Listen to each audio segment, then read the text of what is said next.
The energy system provides a backbone for the whole economy. It supports a whole load of other systems. And all of those are changing. A big shift to greater data transferring around the economy, more digital tech. The energy system itself is changing as well, because it's moving from a few big bits of kit, power stations and things, to lots and lots of smaller assets that are all interconnected. The big enabler of a lot of battery storage construction over the next 3 to 4 years is kind of better dispatch within the balancing mechanism. And that is why it draws so much attention and why it's such a kind of critical part. So there's been a real shift in how we are dispatching. And I think we said before, that point where you've got enough batteries operating in the balancing mechanism that they can displace other plants is a really critical tipping point.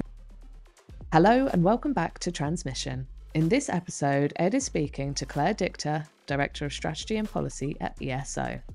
The conversation covers the ESO's future energy scenario pathways, connections reform, the first months of the open balancing platform, and much more.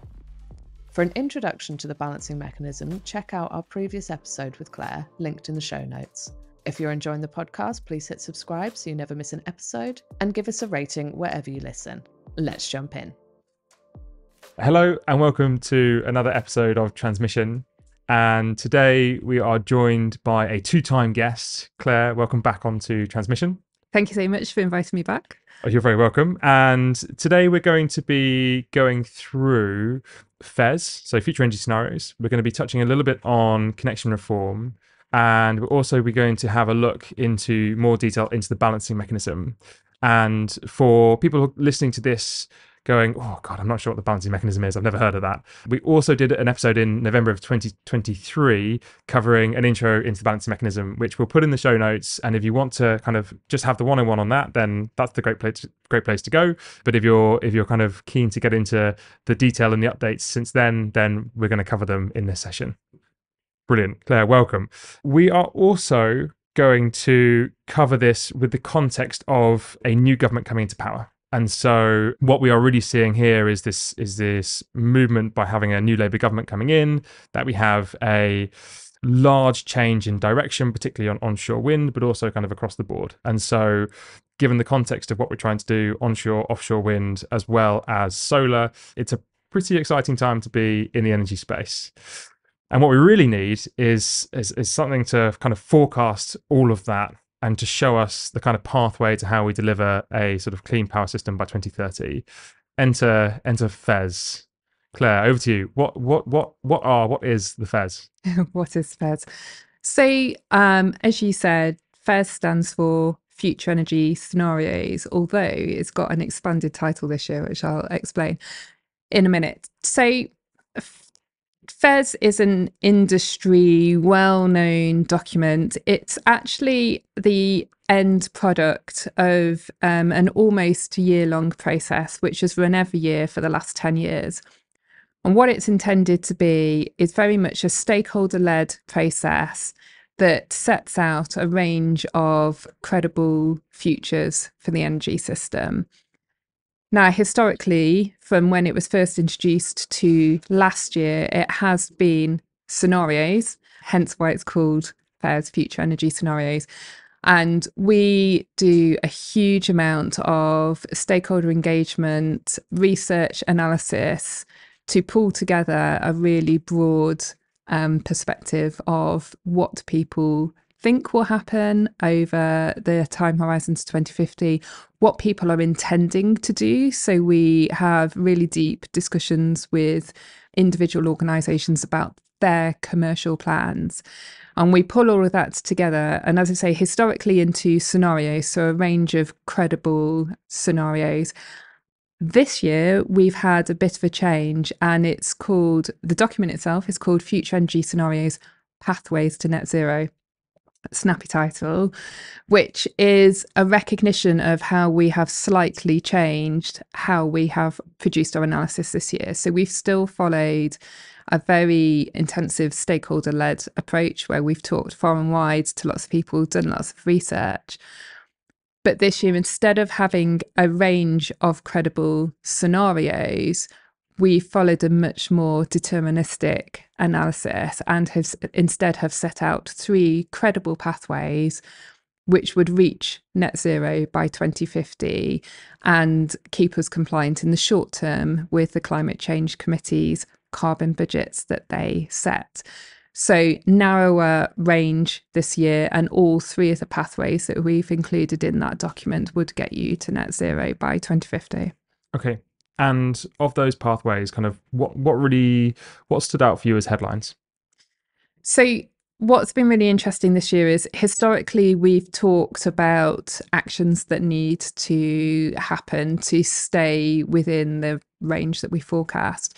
This year we've been more precise in saying there is really only one key message, which is that decisive action in a number of areas needs to happen in the next 2 years in order for those pathways to remain viable, for to keep us on the trajectory of those pathways. And that picks out 8 actions that sit underneath that and says these are the 8 areas where decisive action is needed. So it picks up things from smart technology in homes through to supply chain and skills. So it's really broad and really shows that there is very limited time to really move forward and push things along to stay on that net zero pathway. And I think that for me really stands out as being the thing that we need to do. So I think it's really easy to say, oh, well, we need to improve supply chains, or we need to make sure the regulation is appropriate. And that sounds interesting, but really it's kind of, it doesn't have the substance that's actually needed to make this happen. And so maybe kind of taking a couple of those 8, like, would you be able to give us a little bit more of some of like the specific measures that are really going to be taken, or some of the specific actions that you'd recommend being taken over the next 2 years that will actually tee up the next part of the transition? So one of the 8 is smart technology. So within our analysis that we do, we include quite ambitious numbers for demand. So we assume both that there's fairly extensive energy efficiency measures undertaken and that there's also high levels of flexibility in the system. The reason that we assume that is that leads you to a more efficient system overall, and a more efficient system means lower costs for bill payers. If you have an energy system that is built for much higher levels of demand, you have to build more infrastructure. Smart technology is really, really important because it allows homeowners to be more flexible in the way that they use demand. So everything about the energy system globally, but definitely in GB, is changing. Humans are really predictable, and it's really funny. One of the first things that you notice when you really get into or get close to system operations and keeping the lights on is that how predictable humans are. And you can look at a similar day in history and very accurately guess what electricity demand is going to be on that day. That changes going forward because people's TV habits are changing, the energy efficiency of buildings changes. But we can also take that even further by encouraging people to use energy differently. So people with electric cars, rather than getting home from work and plugging them in straight away, plug them in overnight where the demands on the system are lower. Use a tumble dryer overnight and things like that. And smart technology in people's homes, combined with the rollout of smart meters and half-hourly metering, enables all of that to happen. So in that space, all of our recommendations are around technology and some of the underlying infrastructure like meters and things that people don't necessarily think about all the time, but are absolutely critical to the system functioning effectively. I think that piece around kind of the changing nature and shape of demand is kind of one of the most interesting parts of forecasting that sort of future network need. Certainly we spend a lot of time thinking about it here. And so, yeah, really interested to see that sort of being a critical part of FAIRs. I suppose the other side of this is that this is an energy storage podcast, and so it would be remiss of us to not talk about it. And I think if I was kind of surprised by one thing in Fez, it was the kind of shape of perhaps like how storage looked. And so in the near term, it kind of ramps up quite quickly. I think you get to a number that is above like Modo's forecast number, which is kind of based on like what has been delivered to date. And then it kind of also takes almost like a bit of a knee and kind of and slows down from 2030. And so it's almost like slightly faster than us near term, but then slightly slower than the Modo long term. Is that something that you sort of got a bit of feedback about? Is that something that you, or what were the drivers that kind of influenced the shape of that storage build out? So to decarbonize the whole economy, you have to decarbonize the power system first, because that is so fundamental to underpinning everything else. When you've got a power system that is dominated by renewable generation, so wind, solar, tidal, and other things, in order for that to stay operable, so in order that the lights continue to stay on, there's a number of other technologies or different capabilities that you need to be able to manage that system. It's very different to a system that is operating on gas and coal stations.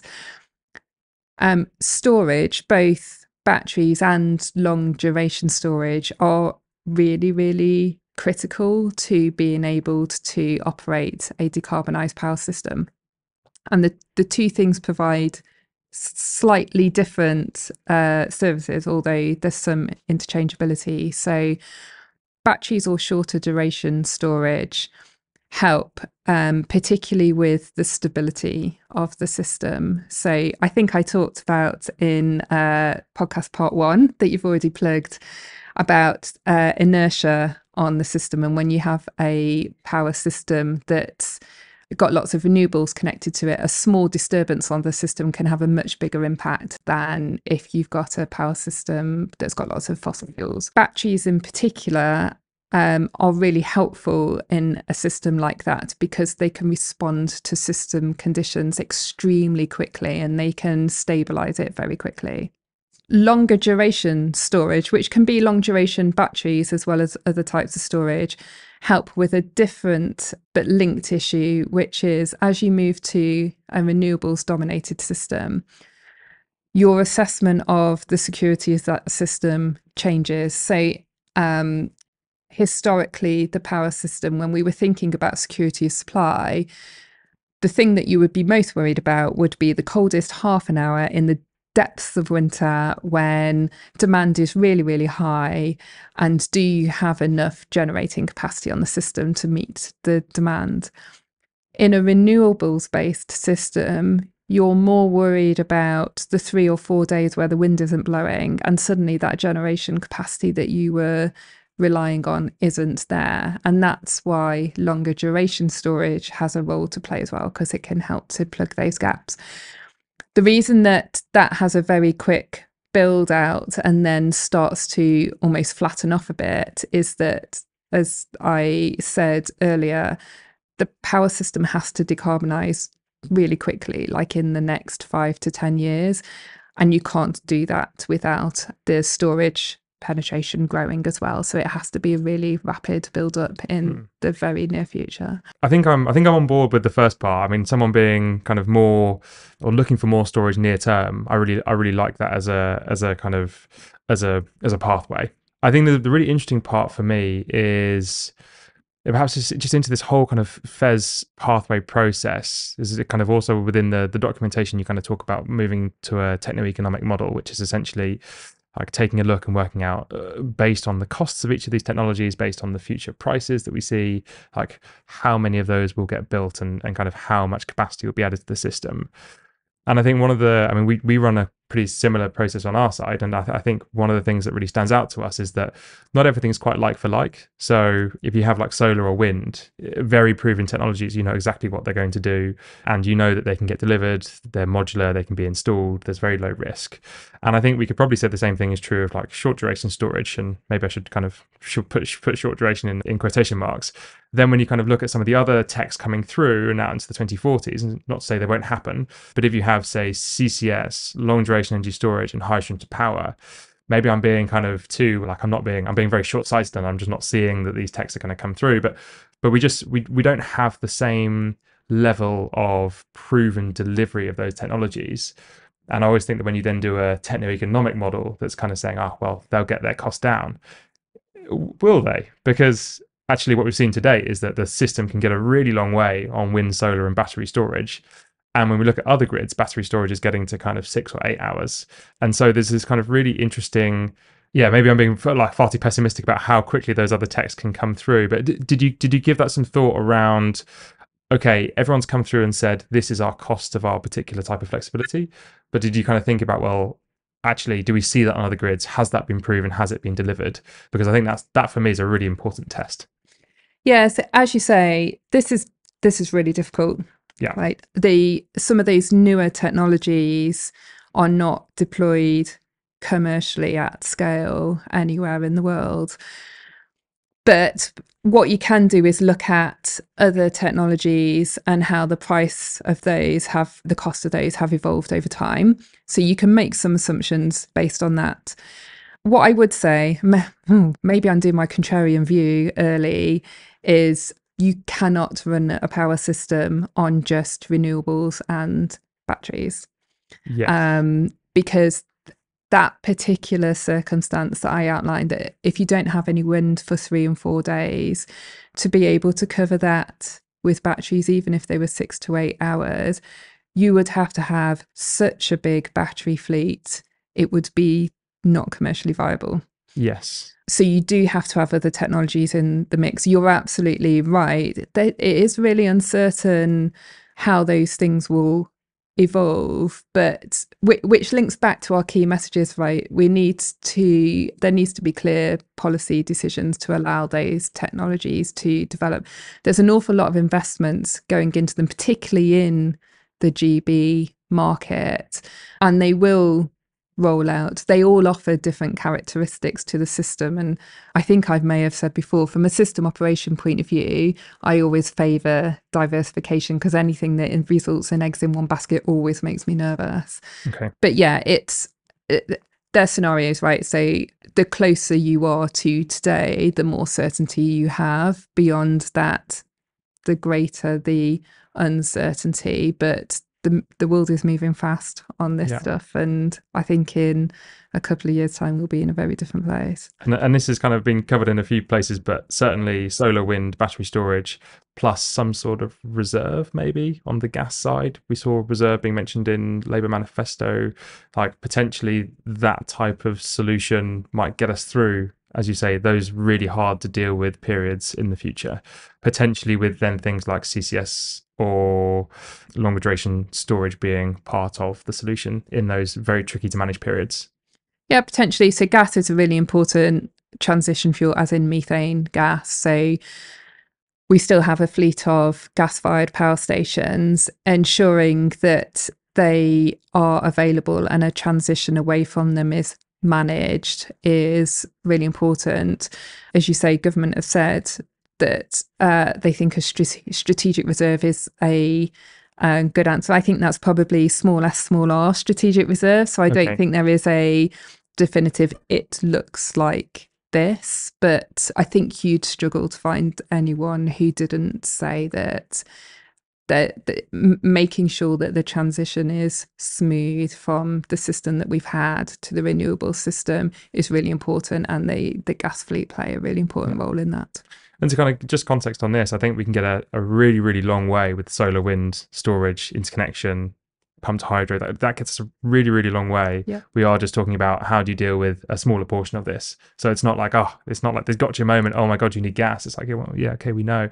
But we can actually get a really, really long way before we get to that point. Yeah, we really can. Okay, and then final piece on the FES. So I just to talk about, how does the FES kind of then influence everything that comes from ESO/NESO/ strategic spatial energy plans? How does all of that get informed by FES? So you said ESO to NESO. Maybe I should explain. Yes, so please. ESO is the electricity system operator. So we currently plan the electricity network. We design and develop our electricity balancing markets, and we keep the lights on. there's been a discussion ongoing for a while, which was recently committed to publicly by the new government, that we're actually going to transition and become NESO, which is the National Energy System Operator. And that's going to take place early autumn. The role of that organisation is to think broader. So I think probably the conversation so far has done a really good job of revealing that the energy system's really complex, and the future of it is highly complex and highly interrelated. Like, the energy system provides a backbone for the whole economy. It supports a whole load of other systems, and all of those are changing. So, a big shift to greater data transferring around the economy, more digital tech. The energy system itself is changing as well, because it's moving from a few small, big bits of kit, power stations and things, to lots and lots of smaller assets that are all interconnected. The role of NESO is to think about that system of systems and how it all interrelates, and plan for the future. So plan what the network infrastructure look like, plan what markets would look like. So provide routes to market for all of those assets that are connecting onto the system, to ensure that GB is an attractive place to invest, and that we do progress towards decarbonisation. Maybe dealing with some of the really thorny things, like when you get a lot of heating done through electrified processes, e.g. heat pumps, or just straightforward electric heating, as you start to use your gas network slightly less. How do you kind of plan for that, and how do you start to take parts of that offline? Does that fall under NESO's scope? Yep. Does also thinking about the cost impact of that, like what does that mean for the person at home that's paying the bills? So yeah, all of those types of things, and really trying to look at it from a whole system point of view. So moving away from just thinking about keeping the lights on in the power system, using all of that skills and expertise that we've got within the organisation for doing that, but applying that across the whole energy system to say, actually, if we want to decarbonise fully by 2050, what do you need to do to get there? Okay. And last piece on FES and kind of policy, connection reform. We are currently going through a long process on connection reform. We currently have a consultation out now. What are kind of the big impacts you expect those connection reforms to have? Yeah, so connections reform. So all of your listeners will be very aware of connecting onto, getting access to the power system is really difficult. Like, there's been a huge increase in people wanting to connect, not just to our system here, but all over the world. There's lots of countries experiencing the same thing. We're seeing about 20 gigawatts a month still being added onto the queue. So the queue of people that are waiting to connect. Does that mean we're soon to go through 1,000 gigawatts? Yeah, that sounds about right. That sounds about right for a system that will at some point be about 350 to 400 gigawatts in total. So maybe 600-ish of that might just not come through. Yeah, so the queue itself, so everyone that's waiting to connect to the system, the queue itself is massively subscribed for what we will ever need.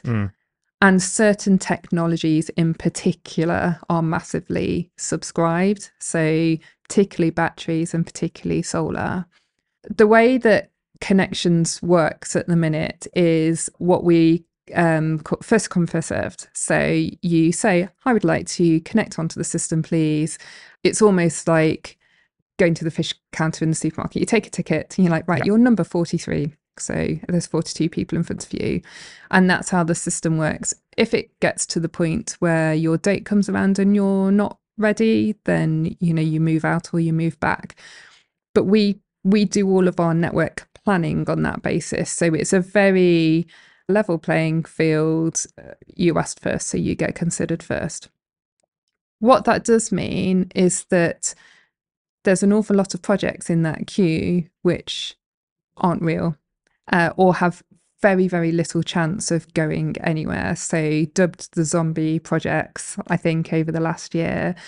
So, most developers will have a portfolio of projects because they're diversifying their risk, and they'll always say, well, I expect maybe 10% of these to come to fruition, but I'm going to pursue a number of projects and operate on a funnel basis, and I'll end up with my viable ones. The issue with the current connections process is that all of those come and join the queue. And we currently, even if we know that, so even if we know in reality only X% of these projects are ever going to connect, there's nothing that we can do about that at the minute. So there's been a project running with industry for quite some time now, to look at reforming that process to something that would make sure that we get people who are viable connected quicker, which means that we connect all of those cheaper, lower carbon or carbon-free technologies quicker. So we're proposing to move to a first ready, first connected system. So if you're ready and we can facilitate you, then you connect. That's been through industry development. So it's been developed with industry, and it's currently under consultation, and would go to Ofgem for decision at the end of the year, without them being implemented into all of the relevant processes. Okay. Things. It's under a rather snappy consultation period of 8 days as well. So by the time this is out, I think it might already be that consultation period will be over, but there'll be another one as well. Yeah, and it's been through multiple, both sort of development forums and consultations previously, so that it is a recognition of how important it is and how quickly we need to get a move on. Yeah. So we've covered FES, we've covered connection reform, and on to, I think, the really juicy part for battery storage enthusiasts / nerds. And let's talk about the OBP. And just to start off, so what has been delivered so far, and what does the data say? So OBP, Open Balancing Platform, so replacing the system that we use to dispatch in the control room.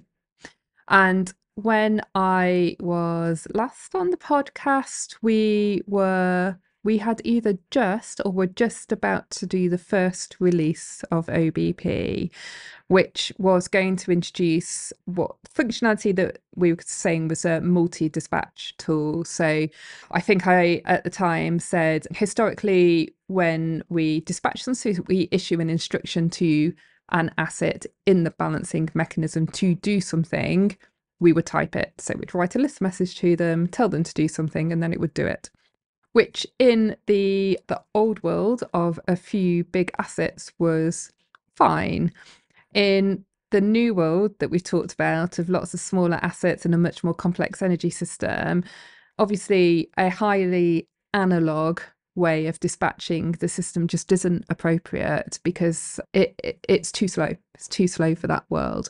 So the multi-dispatch tool that was released as one of the first new functionalities of this open balancing platform enabled the control engineers, so the people that are on shift keeping the lights on, to issue instructions to multiple assets at the same time, which meant instructions could be issued much quicker, which then means that all of these smaller flexible assets should get utilized much more, because when system conditions are difficult from a system operator point of view, you need stuff to act quickly. So being able to issue instructions really quickly is really helpful.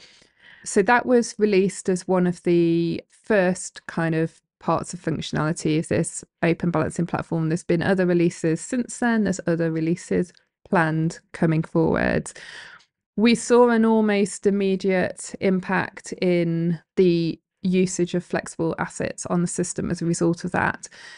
There's been a number of other changes as well that we've seen since last time I spoke to you. So one is all of these things have got industry titles. So one is the 30-minute rule. Yes. So historically, we would only have issued an instruction to a small asset for 15 minutes, because within the control room, you can't see all of the data associated with that asset, so you don't know what it's capable of doing. For a CCGT, you can assume that subject to something breaking, it's going to run for as long as you want it to. Obviously, for something like a battery that's got a limited duration, you can't necessarily see that. So historically, we would have only instructed for 15 minutes. That rule was changed earlier this year so that now we instruct for 30 minutes, not 15. So that was change number 2 on top of the multi-dispatch tool. Change number 3 is that we have employed dedicated resource into the control room. So we did it on a trial basis at first. So someone who was on shift, who was specifically tasked with looking at smaller flexible assets and whether they were being utilised to their full potential. That trial was successful. So we are now in the process of employing that as a permanent resource. So we are out actively recruiting to make that a permanent resource because we've seen such positive response from it. The 4th change is the introduction of a new product called Balancing Reserve. So I can't remember if I talked through this before or not. I think I probably did. The role of the control room is to manage the frequency and balance supply and demand second by second, as well as managing all of the constraints on the system. As part of doing that, obviously, things that you don't expect happen. So stuff breaks, or there's less a demand for electricity than you thought there was going to be. So you always have some capacity held in reserve as your like safety cushion to deal with those things.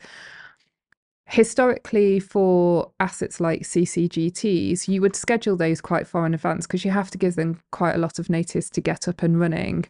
For something like a battery, where it is much faster to act, historically, we wouldn't necessarily have scheduled them that far in advance because you don't need to. So you would hold it until you know whether you need it and then issue it. Effectively, what that means, though, is that if the situation that could have arisen doesn't, you won't use those faster acting assets because you don't need them anymore.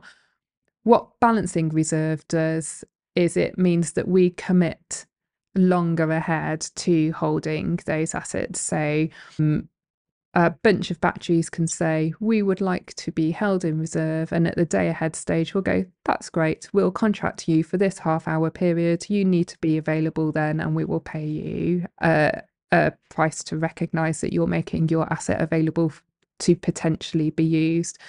So it puts the smaller, more flexible assets on a more level footing with the longer run ones.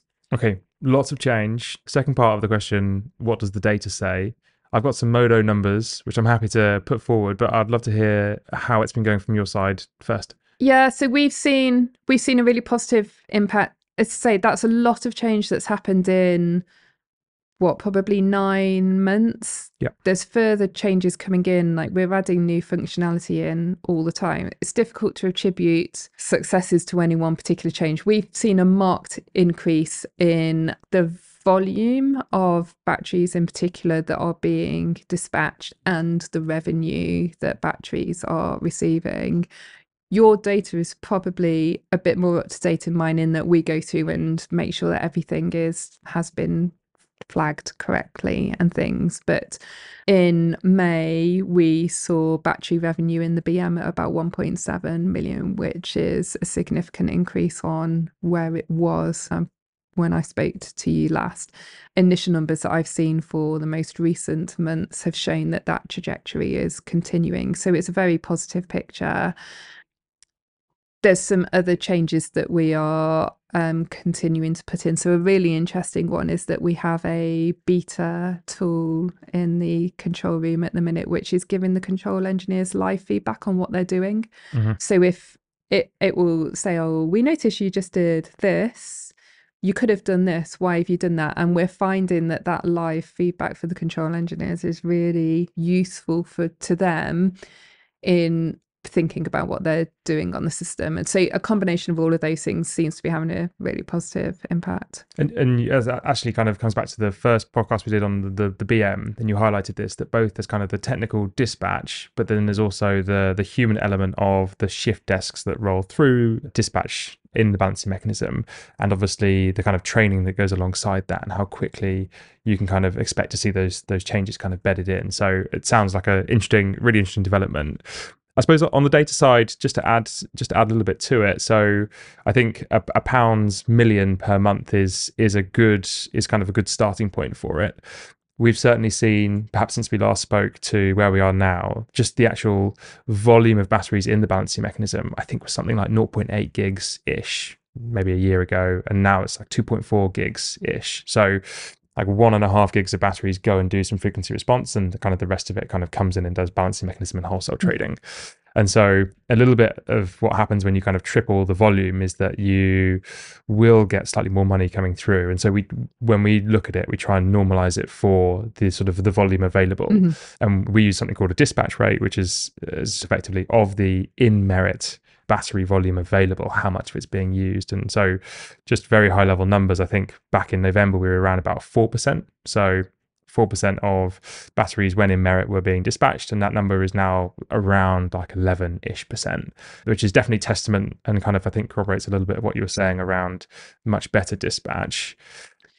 Yeah, and obviously going back to our previous conversation, when you think about dispatch, you have to think about in merit. So there is a pure cost element to it, and you're dispatching assets in cost order.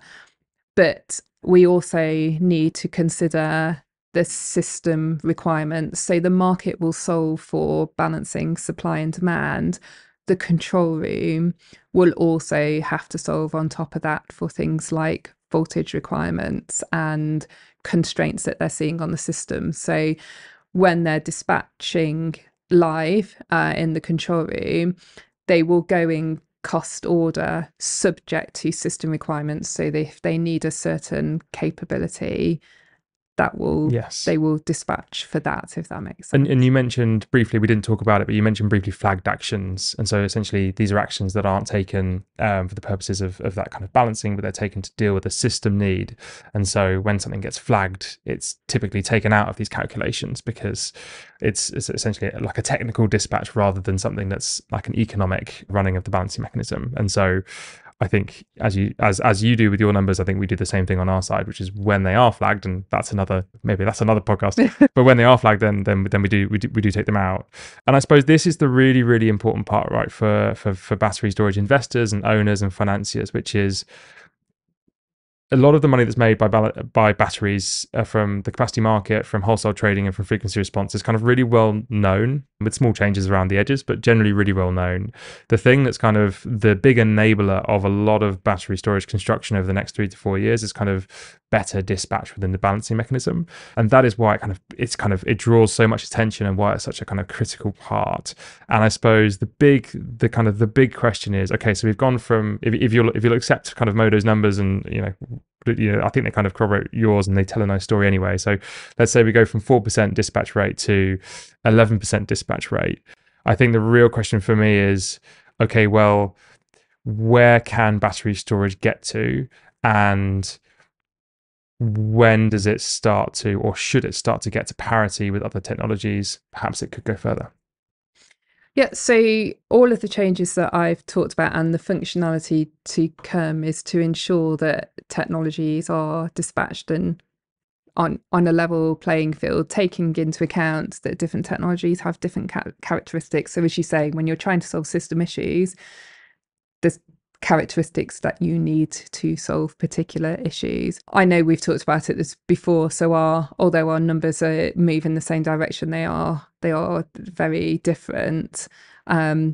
We're pretty pleased. We're definitely pleased with the direction of travel, and we've certainly seen, so I've seen days actually recently where we haven't scheduled in any traditional plans, however you want to call it, for periods of the day, and all that's been scheduled in is batteries.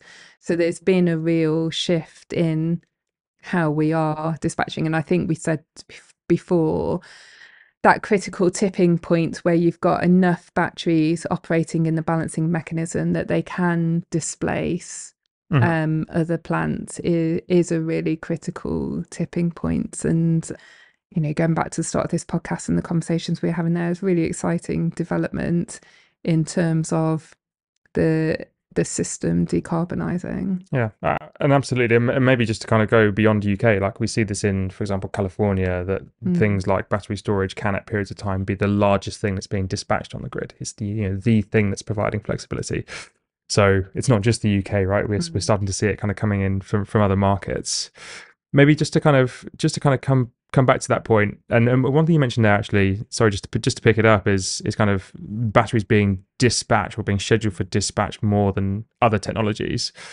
ESO doesn't pick winners in this, right? You're picking based on merit, and so what's implied within that is that the cheapest way of providing that flexibility for that day in question came from battery storage. Yeah, and I think that's probably a really interesting point to land for people, that actually this isn't something that's like this very, very expensive tool that should only be used kind of once in a blue moon type thing. This is something that is a really, really cheap and economic part of how you balance. Okay, so just to kind of then to come back to something I'm kind of feel quite passionate about, which is that I feels like ESO and NESO and industry often come head to head on this, in that ESO will say something like, this is a move in the right direction, and industry will say, that should be more. And actually, we're both kind of we're trying to go in the same direction, which is how do you do everything at lowest possible cost to consumers, which is what we're all trying to do. And I suppose the way that we can kind of both do that is around transparency of data and having metrics that we can look at and say, okay, great, we can see where this number is. And what would be lovely about that would be that we could say, okay, it looks like maybe we could kind of tweak how this bit works. And so we can get better utilization of battery storage if that's something that we see. And ESO can then dispatch everything at lower cost, and then consumers can get cheaper bills. That feels lovely. Is that... or how is ESO looking to enable that through kind of metrics and data? There's two different sides to that, right? So there's the metrics and data about what's happening now, and there's been really, really helpful conversation with the storage community, particularly batteries, around data and what we could publish that would be helpful in this space. That's been really useful, and that's kind of still developing so that we can put information out that is useful. In the sort of more medium to longer term, I mentioned earlier around how this sort of energy ecosystem is changing and needs to be more data driven and more digital. We're doing lots of work on looking at what that means, and OBP is part of that. So that provides us with a much more flexible dispatch system that we are better able to flex and change than what we've had historically. We've actually done quite a lot in the past few years around making data available, but there's lots more we can do in that space. So kind of, everyone is tech savvy. That makes me sound really not tech savvy saying tech savvy, but everyone is so tech savvy that it's kind of like the more data that we can publish, the better, because it's not like we're flooding people with data.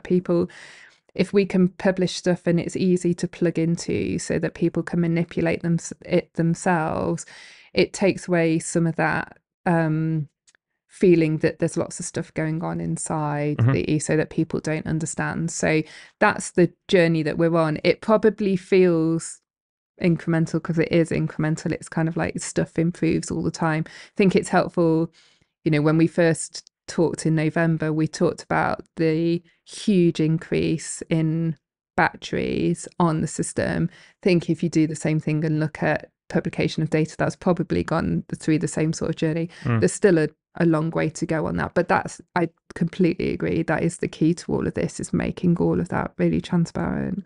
And I suppose kind of linked to this, so in the way OBP works, a 4-year program, 2024 to 2027, the first things I call it bulk dispatch. As you say, industry kind of has its own names for these things. Have the kind of easier steps been done, and are the latter stages, which might be more based around constraints and kind of more technical dispatch, have we kind of left the harder things towards the end? Is that your feeling? So none of it's easy. I think so. I think it is worth remembering that bulk dispatch, multi-dispatch, whatever you want to call it, that was actually scheduled to release much later in the programme. And through the industry conversations that happened early on in 2023, we went away to see if we could pull it forward, and we pulled it forward to one of the first releases in the programme. So we've, as well as it being an agile tool that we're using in the control room, the delivery is agile as well, so that we can move it around a little bit. It's all difficult, right? Balancing the system is complex. I don't think what's coming is more difficult than what's been. It's just all different parts of the same journey that, when knitted together, put us in a really good place for what we were talking about earlier, and an energy system, a power system that's going to look really different in the 2030s compared to what it looks like today. And definitely super excited to see storage being more used in those kind of system flagged actions, in part because it sets a precedent for how other systems can do it, and that transparency of data is huge. Okay, so last piece I wanted to do on OBP was actually just to kind of take an example of a particular day. If I just kind of talk through it without talking about any particular asset. So this happens to be a day at the start of April, and actually a few batteries kind of ran this program where effectively they had some charge at the beginning of the day. They were called to discharge through a FPN, final physical notification, effectively discharging into the wholesale market. And then they started to run out of charge. And as batteries do, they then started to go, oh, okay, well, what do I need to do? I'm running out of charge. Okay, I'll start to charge. And the batteries signal through the FPNs to the control room that they want to charge. And then the control room, which then takes actions after gate closure, so closer to delivery, was then reversing that position of the battery. I think it's a really interesting example because I can see that the battery is providing flexibility to the wholesale market, and I can see that it provides flexibility to the balancing mechanism.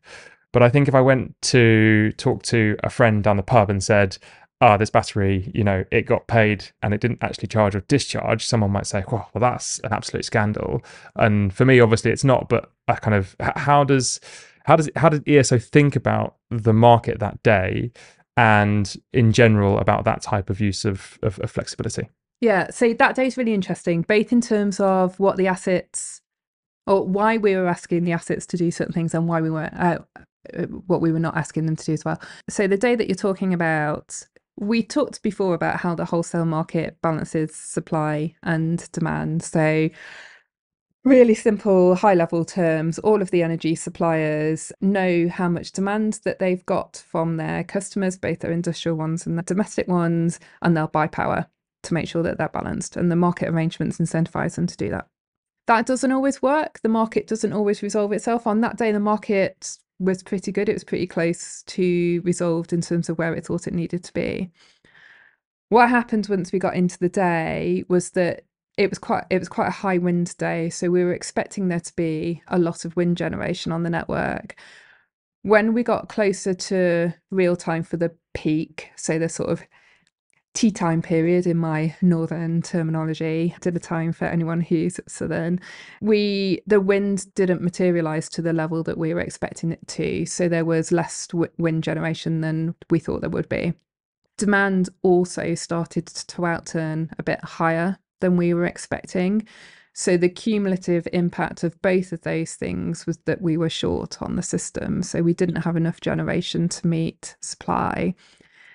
Then if you add into that you've got a number of batteries that were indicating that they were going to start charging, so adding to the demand on the system, when the control engineers have gone through and said, actually, I don't have enough supply to meet demand, so I either need to turn my supply up or I need to turn my demand down, the batteries are one of the options, and that's like, actually, we would like you not to charge in this period because you're going to add to the demand, giving us a bigger gap that we're trying to fill, so please don't.